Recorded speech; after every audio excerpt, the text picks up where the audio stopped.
Bayangkan ini sahabat, ada seekor makhluk berbulu putih bersih, yang tingkah lakunya persis seperti balita usia 3 tahun. Tapi uniknya, dia bisa hidup mendampingi kalian bahkan sampai kalian punya cicit. Ya, kalian tidak salah dengar, umurnya bisa mencapai 70 hingga 100 tahun. Jika kalian berencana memelihara burung yang satu ini, kalian tidak hanya membeli seekor hewan peliharaan, kalian sedang mengadopsi janji seumur hidup. Saya menemukan fakta mengejutkan bahwa di balik kecantikan jambulnya, tersembunyi sebuah tanggung jawab emosional yang jauh lebih besar dan lebih mendalam daripada memelihara anjing atau kucing. Siapkah kalian mendengar rahasia besar mengapa burung kakatua dijuluki anak nakal yang paling cerdas di dunia aviari? Halo teman-teman, selamat datang kembali di channel yang selalu membahas hal-hal unik seputar dunia satwa. Hari ini, kita akan membongkar semua mitos dan fakta tentang burung kakatua, si cerdas dengan jambul ikonik yang sering kita lihat di film-film atau panggung sulap. Sejak kecil, kita mungkin hanya tahu mereka sebagai burung yang bisa menirukan suara. Tapi tahukah kalian bahwa mereka memiliki tingkat kecerdasan setara dengan simpanse kecil? Mereka bukan sekedar hewan peliharaan, mereka adalah anggota keluarga yang sangat menuntut. Dan kegagalan memahami kebutuhan mereka bisa berakibat fatal, baik bagi kesehatan mental burung itu sendiri maupun kantong kalian. Coba kalian ingat-ingat momen ketika kalian mencoba mengajarkan anak kecil sebuah trik baru. Burung kakatua memiliki kemampuan memecahkan masalah yang luar biasa. Jika kalian menyembunyikan makanan, mereka tidak akan menyerah. Mereka akan menggunakan paruh mereka yang kuat, kaki mereka, dan bahkan tubuh mereka untuk mencari cara membuka kunci atau pintu kandang yang paling rumit sekalipun.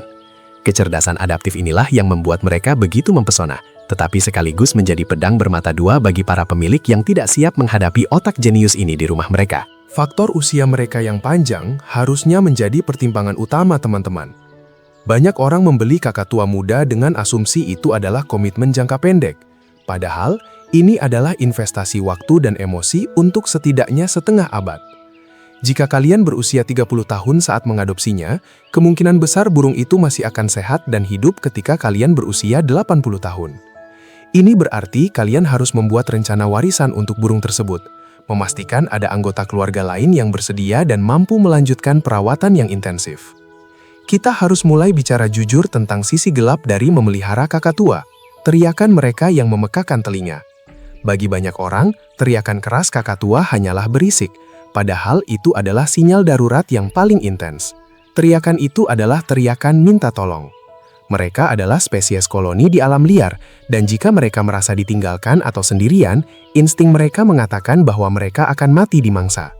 Ketika mereka berteriak, mereka sedang bertanya, apakah aku masih bagian dari kawananku? Apakah kamu masih di sini bersamaku? Jika kalian sering bekerja dari pagi hingga sore hari, meninggalkan kakatua sendirian di kandang adalah tindakan yang sangat kejam. Mereka akan mengalami apa yang disebut separation anxiety extreme. Burung ini membutuhkan interaksi sosial minimal 4 jam sehari, dan itu harus berupa interaksi berkualitas, bukan hanya sekedar berada di ruangan yang sama. Jika kebutuhan ini tidak terpenuhi, mereka akan mulai melukai diri sendiri, mencabuti bulu mereka hingga kulit mereka terluka. Ini adalah tanda depresi dan frustrasi yang harus kalian hindari. Sekarang, kita masuk ke pembahasan yang seringkali membuat calon pemilik mundur teratur. Biaya perawatan kakatua yang fantastis. Mereka tidak bisa diberi pakan biji-bijian biasa dari warung. Makanan mereka harus berupa pelet khusus, sayuran segar, buah-buahan, dan nutrisi tambahan yang seimbang. Jika asupan nutrisinya salah, kakatua putih kalian yang cantik itu bisa mengalami penyakit hati yang serius, dan biaya pengobatan dokter hewan spesialis unggas di Indonesia, wah, itu bisa membuat kalian jual mobil. Belum lagi soal kandang, mereka adalah burung besar yang membutuhkan ruang gerak yang sangat luas, bukan kandang kecil yang biasa dipakai untuk burung kenari. Kalian memerlukan kandang logam yang kuat, dengan kunci pengaman, dan harus dibersihkan setiap hari, karena mereka sangat rentan terhadap infeksi jamur. Kandang yang kokoh dan pernak-pernik pengaman saja sudah menghabiskan jutaan rupiah.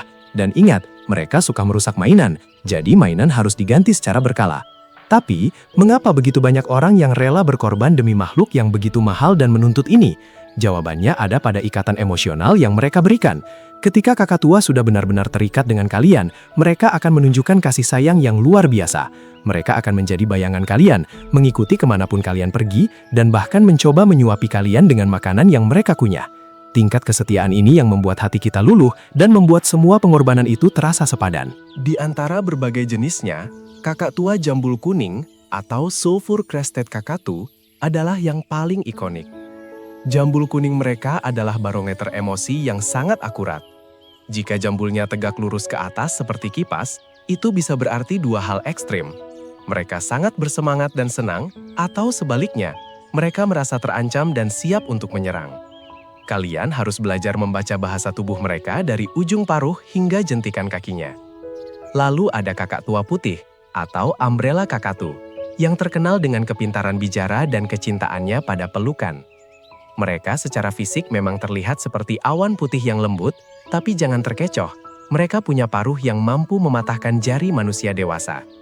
Keindahan mereka seringkali membuat orang lupa bahwa ini adalah burung liar yang dijinakkan, dan mereka mempertahankan semua naluri pertahanan diri mereka. Fakta menariknya, kakak tua mampu belajar kosakata dalam jumlah yang sangat besar, jauh melebihi apa yang kita bayangkan. Kunci melatih mereka berbicara bukan hanya repetisi, tapi juga konteks. Mereka tidak hanya meniru suara, mereka memahami kapan waktu yang tepat untuk menggunakan kata tersebut. Misalnya, jika kalian selalu mengucapkan "selamat pagi" saat membuka tirai, mereka akan belajar mengaitkan kata itu dengan cahaya pagi hari. Proses bonding atau pembentukan ikatan dengan kakak tua memerlukan kesabaran tingkat dewa. Mereka sangat curiga pada orang baru. Jika kalian mengadopsi kakak tua dewasa, kalian harus siap menghabiskan waktu berminggu-minggu, bahkan berbulan-bulan, hanya untuk membuat mereka percaya pada tangan kalian. Jangan pernah memaksa interaksi, biarkan mereka yang datang kepada kalian. Dan hadiah berupa pujian serta camilan sehat akan mempercepat proses kepercayaan. Ketika mereka sudah percaya, kakak tua akan memilih satu orang favorit dalam keluarga. Dan ini bisa menimbulkan masalah kecemburuan yang serius. Mereka bisa menjadi sangat agresif kepada anggota keluarga lain yang dianggap sebagai saingan perhatian. Kalian harus secara aktif mengajarkan mereka bahwa kasih sayang dan perhatian datang dari semua orang di rumah, bukan hanya dari satu orang, untuk menghindari perilaku teritorial yang ekstrim. Kita juga perlu membahas masalah kebosanan yang seringkali dialami oleh kakak tua. Karena mereka sangat cerdas, mereka membutuhkan stimulasi mental yang konstan. Jika tidak ada mainan yang menantang, mereka akan mencari cara untuk menghibur diri sendiri. Dan biasanya itu berarti menghancurkan perabotan, pintu, atau bingkai jendela kalian. Mereka butuh mainan yang bisa mereka kunyah dan hancurkan, seperti kayu keras atau mainan puzzle khusus. Ingat, paruh mereka diciptakan untuk memecahkan kacang-kacangan paling keras di hutan. Jadi jangan pernah meremehkan kekuatan destruktif mereka.